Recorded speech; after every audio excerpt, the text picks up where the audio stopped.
Hello, third grade mathematicians. Today we are going to practice putting fractions greater than 1 on a number line and identifying them. So I am in my volume 2 math book on page 455.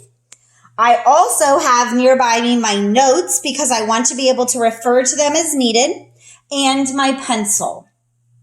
So this week we have talked about what is a fraction greater than 1, meaning that it's more than one whole, more than one pizza, more than one candy bar, more than one pan of brownies, more than one pie. That the denominator is telling me how many units it's broken into. For example, 4 parts or 3 parts. And that the numerator is telling me what number of jumps or how many parts to shade. So we took notes on doing this by first of all remembering we always go from 0 to 1 whole first, and then we count until we get to the number that it's asking. So in our book on page 455, we are going to start by filling in number 3. So what this is asking is each number line has equal lengths marked. So they've already done our equal lengths for us. We just need to figure out what is the missing fraction. I always look for the whole numbers first. So in this one, of course, we always start at 0, and I see 1 as my whole number. So I'm going to look between 0 and 1 to see how many parts it's broken into. And when I look here to see how many parts it's broken into, I see 1, 2, 3 parts. So I know that each unit is thirds. So my denominators are going to be 3 no matter what. The second thing that I do is I start at 0 and I count up. So if I go from 0 to here, I went up 1 jump. The next one would be 2 jumps, 3 jumps, and 4 jumps. Okay, let's do the same thing for number 4. Here is my 0 and my 1. So here is my whole. I look first just between one whole to see how many parts. I see 1, 2, 3, 4 parts. So I know that my denominators are all going to be fourths. And I pre-fill those in. Then I come back and I jump. 1/4, 2/4, 3/4, 4/4. And we've also talked about when I've shaded in the whole thing, it's also equal to 1 whole. From 4, I jumped up to 5/4, 6/4, 7/4, and then 8/4. All right, let's do the same here for number 5. Same thing.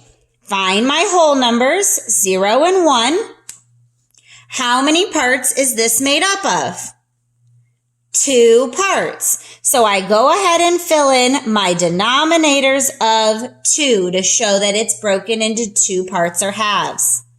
I start at 0 and count up. 1 jump, so there's a half. If I went up here, I would have 2 halves, which is a whole. And this would be 3 halves. Okay. Let's look over here. Now this one doesn't give me a whole number of 1. So therefore I have to use what fraction they told me, which is going to be fourths. So I need to think about what would come before 2/4. If I made it to 2, I know something came before it and something comes after it, and the units are still fourths. So if I went back a jump, I would go back 1 jump. If I go up a jump, it would become 3. So if they don't give me the whole number, but they give me a fraction, I can still look at that denominator to know how many equal parts there are. Okay, same thing here with number 7. I see the whole of 0. I don't see 1. But I noticed that they gave me fractions with units of 6. So I'm going to go ahead and fill in my 6 units. And then I jump. 1/6. I go another 6. It becomes 2/6. Go another jump, it's 3, 6. Come another jump, 4, 6, and 5, 6. So I still can fill these in depending upon what they provide us. Now for number 8, they want us to divide the number lines into equal lengths and write the missing fractions. So here is my 0 and 1. Remember, we focus on one whole at a time.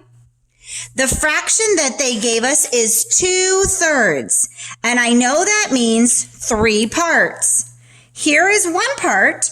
I'm going to draw my line to show my next part. So now I have 1 part, 2 parts, 3 parts.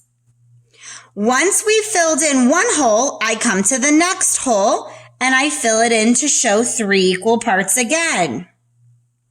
Then we come to the next hole and fill in 3 equal parts again, all because the denominator tells me the units are thirds.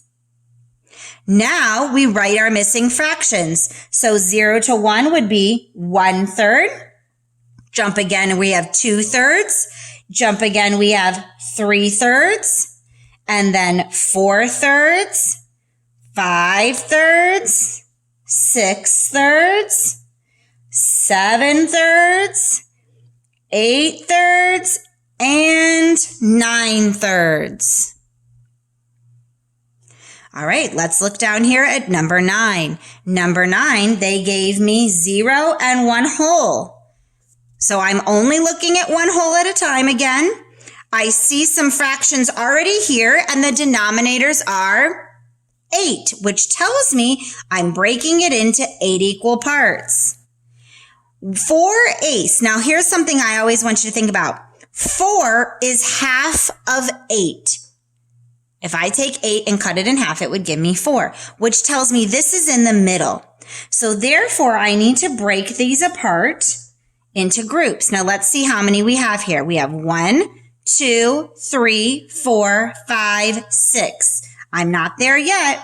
So let's draw a line to show more. Let's check our answers. 1, 2, 3, 4, 5, 6, 7, 8 parts. Now I'm ready to fill in my fractions, and I just count up.